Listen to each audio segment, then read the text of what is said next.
నమస్కారం. వార్తలకు స్వాగతం. ముందుగా ముఖ్యాంశాలు.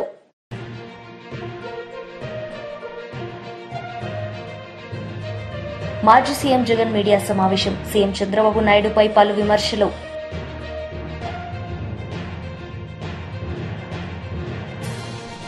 BJP Nizamabad MP Arvind media సమావేశం. పలు అంశాలపై వివరణ.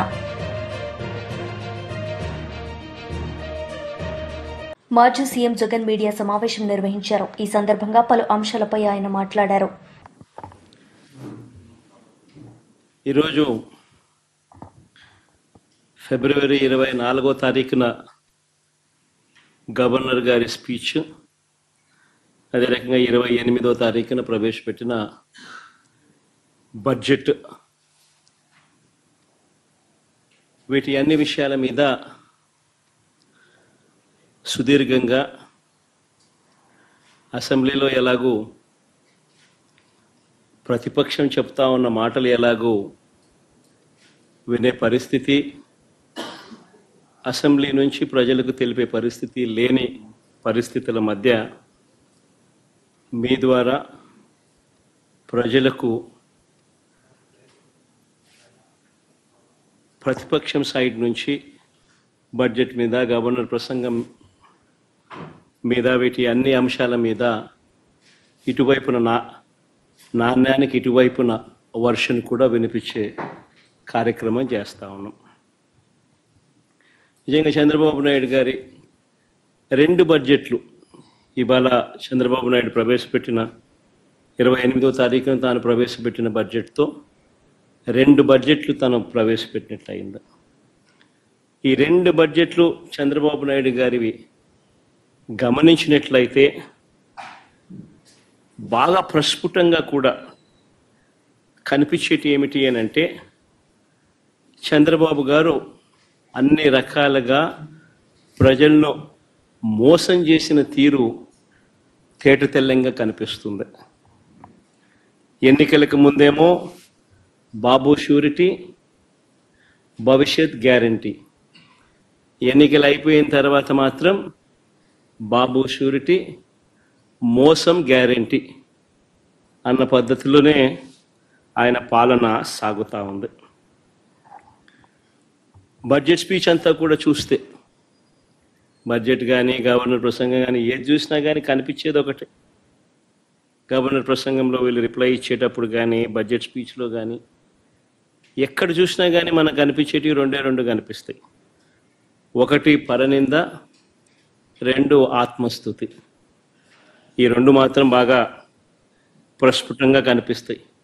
2వ బడ్జెట్ ప్రవేశపెడతా ఉన్నప్పటికీ కూడా ఈ రోజుకి కూడా వాళ్ళ నోట్లో నుంచి వచ్చే మాటలు జగనట్ట, జగనిట్ట, జగనట్ట, జగనట్ట, ఆ పాలన, ఈ పాలన, ఇవే మాటలే వస్తాయి. కానీ ఎన్నికలప్పుడు వాళ్ళు ఇచ్చిన మాటల విషయం ఏమిటి, ఎన్నికలప్పుడు వాళ్ళు ఇచ్చిన హామీల విషయానికి ఏమిటి, వాటికి సంబంధించి ఏం చెప్తున్నారు, ఆ సూపర్ 6, ఆ సూపర్ 7 విషయాలు ఏమిటి, ఆ మేనిఫెస్టోలో మీరు 143 హామీలను ఇచ్చారు, ఆ 143 హామీల పరిస్థితి ఏమిటి అని చెప్పి అడిగితే మాత్రం వాళ్ళ నోట్లలో నుంచి ఏ ఒక్కరి నోట్లో నుంచి కూడా సమాధానాలు కూడా సరిగ్గా రావు. ఏది చెప్పినా అబద్ధం, ఏది చెప్పినా మోసం. ఎన్నికలప్పుడేమో సూపర్ 6 అన్నారు, సూపర్ 7 అన్నారు, ఏకంగా ఒక మేనిఫెస్టో రిలీజ్ చేశారు. ఆయన దత్తపుత్రుడు ఇద్దరు కలిసి రకరకాల పద్ధతుల్లో పోజులు ఇస్తూ జగన్ చెప్పిన దానికన్నా ఎక్కువ చేస్తున్నాము అని చెబుతూ ఇంటింటికి బాండ్లు కూడా ఇచ్చారు. బాండ్లతో పాటు కరపత్రాలు కూడా ప్రచురించారు. ఇవన్నీ కూడా ప్రతి ఇంటికి కూడా పంచడం జరిగింది. అధికారంలోకి వచ్చిన తర్వాత 2వ బడ్జెట్ ఈరోజు ప్రవేశపెట్టారు. మొదటి ఏడాది అయితే టోటల్గా కేటాయింపులు చూస్తేనే అరకొర. మాజీ మంత్రి హరీష్ రావు మీడియా సమావేశం నిర్వహించారు. ఈ సందర్భంగా పలు అంశాలపై ఆయన మాట్లాడారు. నిన్న తెలంగాణ సాగునీటి ప్రాజెక్టుల విషయంలో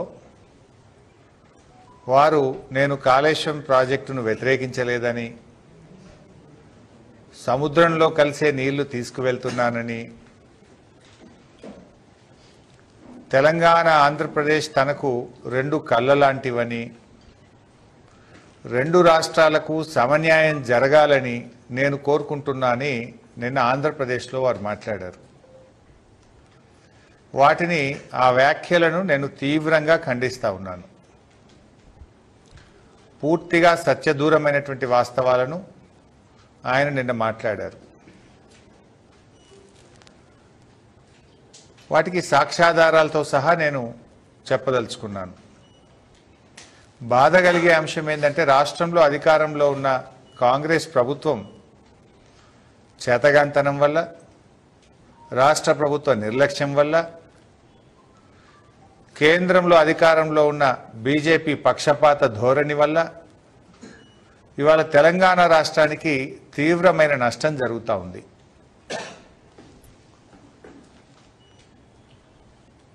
ఇవాళ రేవంత్ రెడ్డి గారికి కేంద్రాన్ని ఎదిరించే ధైర్యము లేదు, చంద్రబాబును ప్రశ్నించే దమ్ము లేదు. ఎందుకంటే ఢిల్లీని చూస్తే రేవంత్ రెడ్డికి భయం, బాబు గారికేమో గురుదక్షిణ. దీనివల్ల ఇవాళ రాష్ట్రానికి తీరని అన్యాయం జరుగుతూ ఉంది. నిన్న చంద్రబాబు నాయుడు గారు మాట్లాడుతూ నాకు తెలంగాణ ఆంధ్రప్రదేశ్ రెండు కళ్ళ లాంటివి అంటారు. ఆ మాట నిజమైతే బాబు గారు, నాగార్జున సాగర్ ఎడమ కాలువను ఎండబెట్టి సాగర్ కుడి కాలువలో నిండుగా నీళ్లు తీసుకుపోతున్నావు కదా, దీన్ని ఏమంటారు అని నేను అడుగుతా ఉన్నా. ఇవాళ నాగార్జున సాగర్ ఎడమ కాలువకు సరిపోయేంత నీళ్లు లేక ఖమ్మం జిల్లాలో, నల్గొండ జిల్లాలో రైతులు రోడ్లెక్కుతా ఉన్నారు, పంటలు ఎండిపోతా ఉన్నాయి. ఇదేనా రెండు కళ్ళ సిద్ధాంతం? ఇదేనా సమన్యాయం అని నేను అడుగుతా ఉన్నా. నాగార్జున సాగర్, శ్రీశైలం, కృష్ణానది జలాల్లో ఆంధ్రప్రదేశ్కు తాత్కాలికంగా కేటాయించిన దాని ప్రకారం 512 టీఎంసీలు రావాలి. ఇదే ఎక్కువ. కానీ మీరు 657 టీఎంసీలు వాడారు. ఇది 4-5 రోజుల కింద లెక్క. 657 టీఎంసీల నీళ్లు వాడారు. తెలంగాణకు 343 టీఎంసీలు రావాలి, కానీ తెలంగాణకు 220 వచ్చింది. ఢిల్లీలో ఉన్న మీ పలుకుబడిని ఉపయోగించి బీజేపీ ప్రభుత్వంలో భాగస్వామిగా ఉండి మీరిద్దరు కలిసి తెలంగాణ నోరు కొట్టిండ్రు. బీజేపీ బాబు గారు కలిసి తెలంగాణ నోరు కొట్టిండ్రు. మీరు నాగార్జున సాగర్లో, శ్రీశైలంలో మీరు అక్రమంగా రోజుకు 2 టీఎంసీలు తీసుకుపోయి ఇవాళ తెలంగాణకు సాగునీరు, త్రాగునీరు లేకుండా చేశారు మీరు. రేపు హైదరాబాద్ మంచినీళ్ళకి ఇబ్బంది వచ్చే ప్రమాదం ఉంది. ఎడమ కాలువ కింద పంటలు ఎండిపోయే ప్రమాదం ఉంది. మీరు దత్తత తీసుకున్న మహబూబ్ నగర్ జిల్లాలో కల్వకుర్తి, నెట్టంపాడు, భీమా, కోయిల్ సాగర్ కింద కూడా పంటలు ఎండిపోయే ప్రమాదం ఉంది. కానీ మీరేమో సమన్యాయం అంటారు. సమన్యాయం మాటల్లో ఉంది, చేతల్లో లేదు. చంద్రబాబు గారు, చేతల్లో మీదంతా ఆంధ్రాకు న్యాయమే ఉన్నది. తెలంగాణ విషయంలో మీది పక్షపాత ధోరణి. ఇలా కృష్ణా నదీ జలాల్లో మీరు అధికంగా నీళ్లు తీసుకుపోయి తెలంగాణకు అన్యాయం చేసింది నిజం కాదా అని నేను సూటిగా అడుగుతా ఉన్నా.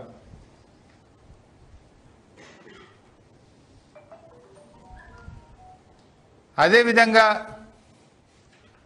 ఇవాళ మీరు గోదావరి బంకచెర్ల ప్రాజెక్టు, అది సముద్రంలో కలిసే నీళ్ళు తీసుకపోతే తప్పేందని మీరు మాట్లాడుతున్నారు. ఇప్పుడు కృష్ణానది విషయంలోనే అదే జరిగింది. మీరు పెన్నా బేసిన్లో ప్రాజెక్టులు కట్టి నదీ పరివాహక ప్రాంతం బయట మీరు కృష్ణా జలాలు తీసుకుపోయి వాడుకుంటున్నారు. ఏమనంటే రైపేరియన్ రైట్స్, ఇప్పటికే ఖర్చు పెట్టినాం కదా, ఇప్పటికే ప్రాజెక్టులు కట్టినాం కదా, అది నేషనల్ వేస్ట్ అవుతుంది కదా, ఆ నీళ్లు వాడుకుంటే తప్పైంది, ఇక అయిపోయింది కదా అనే ధోరణిలో మీరు అప్పుడు అడ్వాన్స్గా ఉమ్మడి ఆంధ్రప్రదేశ్లో ప్రాజెక్టులు కట్టి తెలంగాణ నోరు కొట్టారు. కృష్ణానదిలో అత్యధిక పరివాహక ప్రాంతం కలిగిన ప్రాంతం తెలంగాణ. కానీ ఉల్టా 75 ఆంధ్రాకు పోతే 25 తెలంగాణకు వస్తున్నాయి. ఉద్యమాలు పుట్టే దాంట్లో నుంచి. ఇలా గోదావరి విషయంలో కూడా మీరు అదే ప్రయత్నానికి తెరలేపుతున్నారు. పేరు సముద్రంలో కలిసే నీళ్లు. కానీ ఇప్పుడు దాదాపు 200 టీఎంసీల నీళ్లను గోదావరి నుంచి పెన్నా బేసిన్కి తీసుకుపో. మంత్రి నారా లోకేష్ మీడియా సమావేశం నిర్వహించారు. ఈ సందర్భంగా ఆయన మాట్లాడారు. ఏదైతే అవసరం ఉందో అది ఈరోజు బడ్జెట్లో మేము పెట్టుకుంటాం జరిగింది. ఎన్నికల ముందల వై నాట్ 175 అని పదే పదే చెప్పిన వ్యక్తి ప్రజలు 11 స్థానాలు ఇచ్చారు. ప్రజలే మీకు ప్రతిపక్ష హోదా ఇవ్వకూడదని నిర్ణయించుకున్నారు. అది ఆయన ఇప్పుడు కూడా తెలుసుకోకుండా నిన్న చెప్పా వన్డే ముఖ్యమంత్రి కరెక్ట్గా హౌస్ ప్రారంభమయ్యే రోజు మొదటి రోజు వస్తారు. నాకు ప్రత్యేక హోదా క్షమించండి నాకు ప్రతిపక్ష నేత హోదా ఇవ్వాలి అని కోరుకుంటాడు, వెళ్ళిపోతాడు. మళ్ళీ ఎప్పుడు ఆయన కంపడు. అలాంటి పరిస్థితి మనందరం చూస్తున్నాం. ఇప్పుడు ఆయన ఆలోచించాలి, ఎందుకు 11 స్థానాలు ప్రజలు అంకించారు. ఆయన ఆలోచించాలి, ఎందుకు సొంత తల్లి చెల్లి కార్యకర్తలు నాయకులు ఆయన నమ్మట్లేదని. మొన్న బ్యాలెట్ ద్వారా దాదాపు 67% ఓట్లు కూటమి అభ్యర్థులు ఆల్పాటి రాజేంద్ర ప్రసాద్ గారు, ఇంకో పక్కన రాజశేఖర్ గారు ఓట్లు సాధించారు. నేను చెప్పా, ఈవీఎం అయినా బ్యాలెట్ అయినా గెలుపు కూటమి ప్రభుత్వం. అలాంటిది ఈరోజు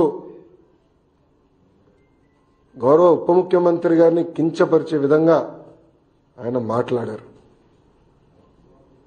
ఆయన మాజీ ముఖ్యమంత్రి జగన్మోహన్ రెడ్డి గారు ఒకసారి ఆలోచించారు. మొన్న ఎన్నికల్లో ఆయనకు వచ్చిన మెజారిటీ ఎంత, గౌరవ ఉప ముఖ్యమంత్రి గారికి వచ్చిన మెజారిటీ ఎంత. మొన్న జరిగిన ఎన్నికల్లో వైకాపాకి ఎన్ని సీట్లు వచ్చినాయి, జనసేన పార్టీకి ఎన్ని సీట్లు వచ్చినాయో ఆయన ఒకసారి ఆలోచించాలి. అంతేగాని నోరుంది కనుక ఇప్పుడు కూడా నేను అనుకుందే రైటు, అధికారంలో ఉన్న వాళ్ళని నేను కించపరిచే విధంగా మాట్లాడతాను, ఎగతాళి చేస్తూ ఉంటాం. నిజంగానే చాలా చాలా బాధాకరం. ఈరోజు రాష్ట్రంలో మీరు చూస్తే ఎప్పుడు లేని విధంగా మన అభివృద్ధి కార్యక్రమాలు మనం ప్రారంభించుకున్నాం. ఎప్పుడు రాని విధంగా ఈరోజు పెద్ద ఎత్తున ఆంధ్ర రాష్ట్రానికి పెట్టుబడులు వస్తున్నాయి. మీరు చూసారు, ఒక టీసీఎస్ కానీ, ఆర్సిలర్ మిత్తల్ కానివ్వండి, ఎన్టీపీసీ గ్రీన్ కానివ్వండి, రిలయన్స్ సిబిజీ ప్రాజెక్టులు కానివ్వండి, ఇట్లా అనేక పెట్టుబడులు ఎప్పుడు రాని విధంగా మన రాష్ట్రానికి వస్తున్నాయి. గత ప్రభుత్వం కనీసం గుంటలు కూడా పూడ్చలేదు. ఆ గుంటలు పూడ్చే కార్యక్రమం కూడా మేము తీసుకుంటున్నాం. అంతేకాకుండా ఎప్పుడు జరిగిన విధంగా సంక్షేమం కూడా మేము చేస్తున్నాం. ప్రజలందరూ ఒక విషయం గమనించాలి, 2014లో పెన్షన్ 200 రూపాయలు, చాలని పెన్షన్ని 2000 రూపాయలు మేము చేశాం. 5 సంవత్సరాలు 2000 చేశాం. గత ప్రభుత్వం 1000 రూపాయలు పెంచేదానికి 5 సంవత్సరాలు తీసుకుంటే మొదటి నెలలో మేము అదే పెన్షన్ ఇంకో 1000 రూపాయలు మేము పెంచాం. వికలాంగులకి 6000 రూపాయలు ఇస్తున్నాం. బెడ్కి పరిమితమైన వాళ్ళకి నెలకి 15,000 రూపాయలు ఈరోజు కూటమి ప్రభుత్వం అందజేస్తుంది. ఇంకో పక్కన అన్న క్యాంటీన్, గత ప్రభుత్వం అన్న క్యాంటీన్ మూసేస్తే మన ప్రభుత్వం ఏర్పడిందంటే 198 అన్న క్యాంటీన్లు తిరిగి ప్రారంభించాం. ఎవ్వరు ఊహించిన విధంగా 1 కోటి గ్యాస్ సిలిండర్లు ఈరోజు కూటమి ప్రభుత్వం ఉచితంగా అందజేసింది. ఇంకా ఇసుక కూడా మీరు చూశారు, కేవలం లోడింగ్ ఛార్జీలు, ట్రాన్స్పోర్టేషన్ ఛార్జీలు తప్ప ఇసుకను కూడా మనం ఫ్రీ చేసాం. ఇంకా మిడ్ డే మీల్లో కానివ్వండి, సంక్షేమ హాస్టల్స్లో కానివ్వండి, ఈరోజు ఫైన్ రైస్ కూడా మన ప్రభుత్వం అమలు చేయబోతుంది. ఇంకా మే నెలలో తల్లికి వందనం కార్యక్రమం కానివ్వండి, అన్నదాత సుఖీభావ కార్యక్రమం కూడా అమలు చేయబోతున్నాం. 5 సంవత్సరాలు వాళ్ళు ఒక్క డిఎస్సి వేయలేదండి. అసలు డిఎస్సి పైన మాట్లాడే అర్హత మీకు ఎవరిచ్చారండి? నిరుద్యోగులు మా పైన బాధ్యత పెట్టారు. మొన్న జరిగిన గ్రాడ్యుయేట్ ఎన్నికల ఫలితాల తర్వాత బాధ్యత మా పైన మాకు పెరిగింది. నిజామాబాద్ ఎంపీ ధర్మపురి అరవింద్ మీడియా సమావేశం నిర్వహించారు. ఈ సందర్భంగా పలు అంశాలపై ఆయన మాట్లాడారు. అంటే మతి ఉండి మాట్లాడుతున్నాడా? ఆయనకు కూడా ఏదో బీమార్ వచ్చినట్టుంది ఈ మధ్య.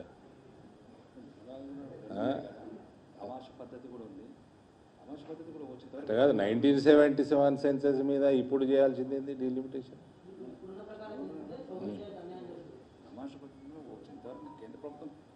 వీళ్ళందరూ నేర్పిస్తారా అండి కేంద్ర ప్రభుత్వానికి? ఏం చేయాలనో తెలుసు మాకు.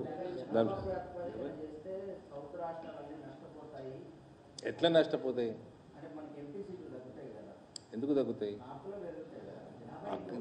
జనాభాకు ఇది డెమోక్రసీ. ప్రజల తగ్గట్టు మనం ఉంటామా? సౌత్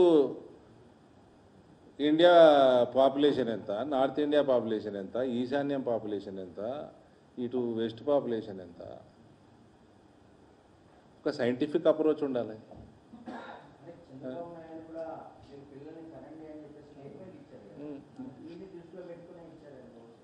ఇస్తే అదో పద్ధతి ఆఫ్ అప్రోచ్.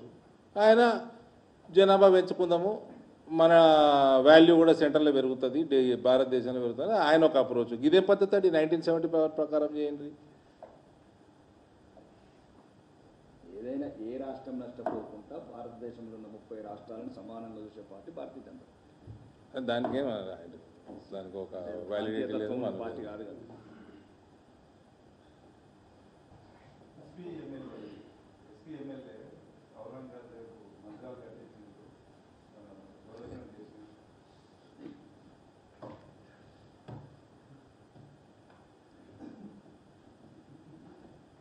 ఇది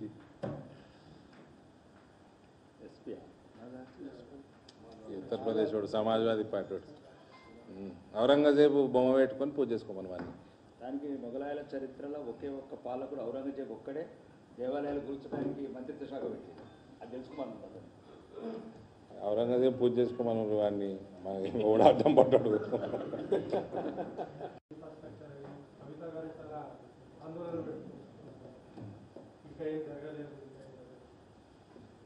మా జిల్లాలో ఎవరికైనా చెప్తా రియాక్ట్గా మన కవిత మీద.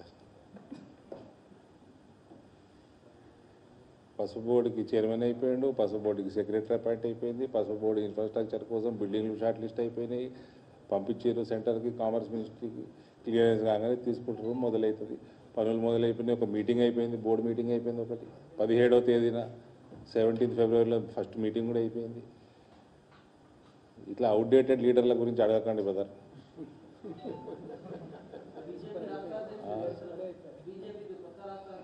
ఉన్నాడు కదా ఇప్పుడు, మాకేం ఖాళీ లేదు కదా, సీట్ ఖాళీ లేదు కదా. అది వాళ్ళ ఇష్టం, మన నాయకత్వం ఇష్టం.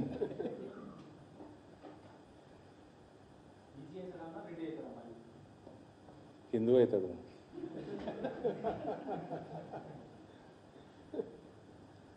అయిపోయినట్టున్నాయి ప్రశ్నలు, ఉట్టి అడుగుతున్నాను.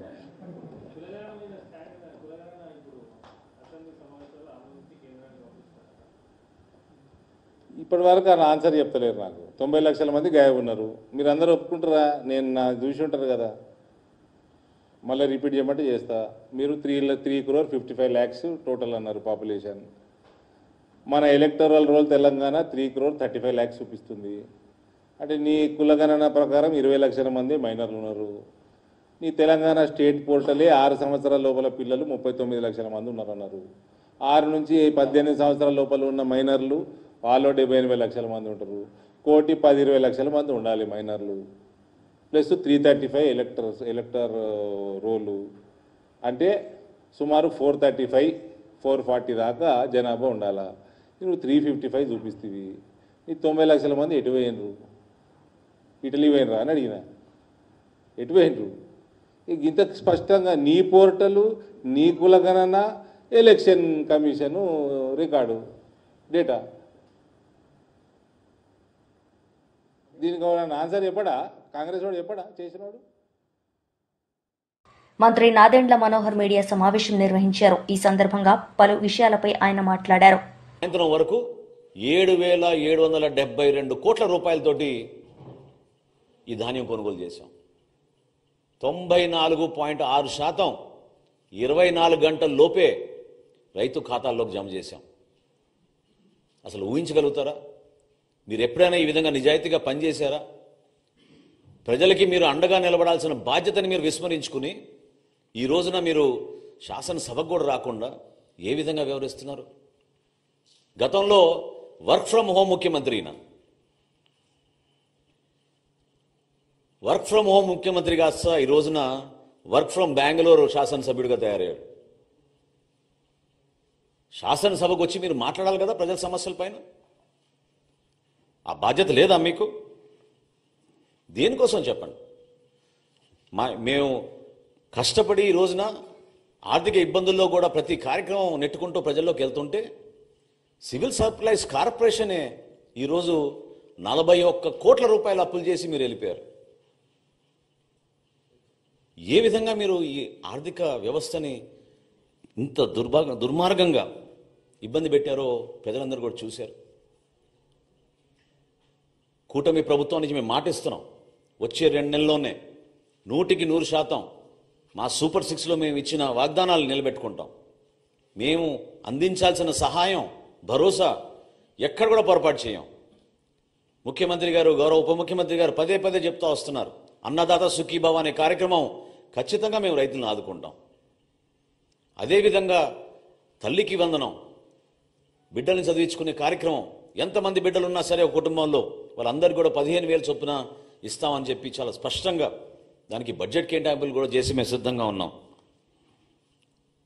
ప్రజలందరూ కూడా రోడ్లు వేయండి మహాప్రభు అని బతిమలాడుకుంటే మీ ప్రభుత్వంలో గుంతలు కూడా పూడ్చలేదు. మీరు ఋషికొండ ప్యాలెస్కి మాత్రం 500 కోట్లు ఖర్చు పెట్టారు. శాశ్వతంగా ముఖ్యమంత్రి అయిపోతా అనుకున్నాడు. సముద్ర తీరాన ఒక అద్భుతమైన కట్టడిలో ఆయన అక్కడ నిలబడి ప్యాలెస్ లాగా దాన్ని తయారు చేసుకుని పర్మనెంట్గా ఇక్కడ ఉండిపోతామని ఒక పిచ్చి భ్రమలో చేసిన కార్యక్రమాన్ని ఎంత నష్టం కలిగించిందో రాష్ట్రానికి ఈరోజు మనం చూస్తున్నాం. పర్యాటక రంగానికే నష్టం కలిగించింది. నిధులన్నీ కూడా దారి మరలించారు. వందల సంఖ్యలో సలహాదారులను పెట్టుకున్నారు. దాదాపు 680 కోట్ల రూపాయలు సలహాదారుల పైన ఖర్చు పెట్టారు. సలహాదారులకి సలహాదారుడు, ముఖ్యమైన సలహాదారుడికి దాదాపు 160 కోట్లు ఖర్చు పెట్టారు ఆయనకి. మరి ఇంతమందిని ఉపయోగించుకుని కనీసం జల్ జీవన్ మిషన్లో కేంద్ర ప్రభుత్వం ఇచ్చిన 14,000 కోట్ల రూపాయలు కూడా మన రాష్ట్ర ప్రజలకి మీరు ఉపయోగించుకోలేకపోయారే. ఇంతకన్నా మోసం ఏమైనా ఉంటుందా? పరిపాలన చేతకాక దద్దమ్మలాగా మీరు కూర్చుని మీరు కలిగించిన నష్టం ఈ రాష్ట్రానికి పూడ్చడానికి చాలా సమయం పడుతుంది. అనేక ఇబ్బందుల్లో ఉన్నాం. అర్థం కాని పరిస్థితుల్లో కూడా కష్టకాలంలో మేము ప్రజల్ని ఆదుకోవడానికి మేము ముందుకు తీసుకెళ్తున్నాం. నోరు ఉంది కదా అని ఇందాక అన్నట్టు వర్క్ ఫ్రమ్ బెంగళూరు ఎమ్మెల్యే అయినా, జనరల్గా శాసనసభ్యులు అసెంబ్లీ అయిపోయిన తర్వాత వాళ్ళ నియోజకవర్గాలకు వెళ్ళి పనిచేసుకుంటారు, ప్రజలకి అందుబాటులో ఉంటారు. ఈయన మాత్రం శాసనసభకి రాడు, బెంగళూరుకి మాత్రం తరచుగా వెళ్ళిపోతూ ఉంటారు. ఢిల్లీలో కేంద్ర హోంశాఖ మంత్రి అమిత్ షా గారితో ముఖ్యమంత్రి నారా చంద్రబాబు నాయుడు గారు సమావేశమయ్యారు. వార్తలు ముగించే ముందు ముఖ్యాంశాలు మరోసారి.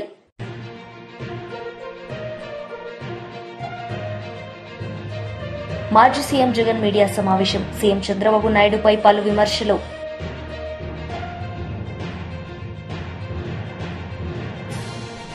BJP Nizamabad MP Arvind media సమావేశం, పలు అంశాలపై వివరణ.